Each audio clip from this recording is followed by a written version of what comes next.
میرے عزیزو، ہمیں یہ یاد رکھنا چاہیے کہ اگر خدا نخواستہ کسی بندے کا حق ہم پر واجب رہ گیا تو پہلے اس کی سزا بھگتنی پڑے گی۔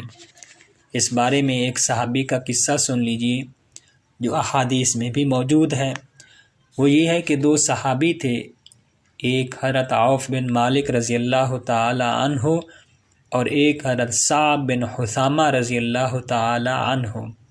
یہ دونوں صحابی آپس میں گہرے دوست تھے۔ ایک مرتبہ حضرت صعب رضی اللہ تعالی عنہ اپنے دوست حضرت عوف بن مالک رضی اللہ تعالی عنہ سے فرمانے لگے، تم مجھ سے ایک معاہدہ کرو۔ انہوں نے پوچھا، کیا معاہدہ؟ انہوں نے فرمایا، یہ معاہدہ کرو کہ ہم میں سے جس شخص کا پہلے انتقال ہو جائے وہ خواب میں دوسرے سے ضرور ملاقات کرے۔ حضرت عوف بن مالک رضی اللہ تعالیٰ نے پوچھا، کیا ایسا ممکن بھی ہے؟ انہوں نے جواب دیا کہ ہاں ممکن ہے۔ حضرت عوف بن مالک رضی اللہ تعالی عنہ نے فرمایا کہ اگر ممکن ہے تو پھر ٹھیک ہے۔ چنانچہ یہ معاہدہ ہو گیا۔ اللہ کی شان، پہلے حضرت صعب رضی اللہ تعالی عنہ کا انتقال ہو گیا جو خود معاہدہ کرنے والے تھے۔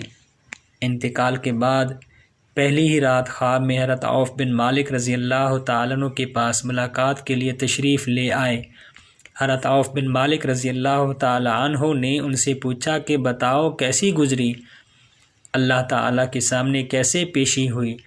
حضرت صعب رضی اللہ تعالیٰ عنہ نے جواب دیا، بڑی مشکل اور بڑی دشواری کے بعد اب نجات ہوئی ہے۔ بات کرتے کرتے حضرت عوف بن مالک رضی اللہ تعالی عنہ نے دیکھا کہ ان کی گردن پر جلنے کا سیاہ داغ لگا ہوا ہے۔ انہوں نے حضرت صعب رضی اللہ عنہ سے پوچھا کہ یہ جلے ہوئے کا داغ کیسا ہے؟ حضرت صعب رضی اللہ تعالی عنہ نے بتایا کہ اصل میں نے ایک ضرورت کے لیے ایک یہودی سے 10 دینار قرض لیے تھے اور وہ قرض میں ابھی ادا نہیں کر سکا تھا کہ میرا انتقال ہو گیا۔ ان 10 دیناروں کے ادا نہ کرنے کی وجہ سے وہ دینار مجھے داغے گئے۔ یہ سیاہ داغ جو تم دیکھ رہے ہو یہ اس کے داغے جانے کا نشان ہے، اور وہ 10 دینار اب بھی میرے گھر میں میرے ترکش کے اندر رکھے ہوئے ہیں۔ تم صبح سویرے میرے گھر جا کر گھر والوں سے ترکش لینا اور اس میں سے 10 دینار نکال کر فلاں شخص کو ادا کر دینا تاکہ میری تکلیف ختم ہو جائے۔ اسی طرح حضرت عوف بن مالک رضی اللہ تعالی عنہ نے یہ بھی دیکھا کہ حضرت صعب رضی اللہ تعالی عنہ کے ہاتھوں کی انگلیوں پر کپڑا لپٹا ہوا ہے اور ایسا معلوم ہو رہا ہے کہ وہ انگلیاں اندر سے بہت زیادہ زخمی ہیں۔ انہوں نے پوچھا کہ آپ کی انگلیوں میں کیا ہو گیا ہے؟ انہوں نے جواب دیا کہ جس تکلیف میں انتقال ہوا وہ تکلیف اتنی شدید تھی کہ اس کی شدت کی وجہ سے میں نے اپنی انگلیاں چبا لی تھیں، اور اس کے بعد جب اللہ تعالیٰ کے سامنے پیشی ہوئی تو اللہ تعالیٰ نے فرمایا کہ جس چیز کو تم نے خود بگاڑا ہے ہم اس کو درست نہیں کریں گے۔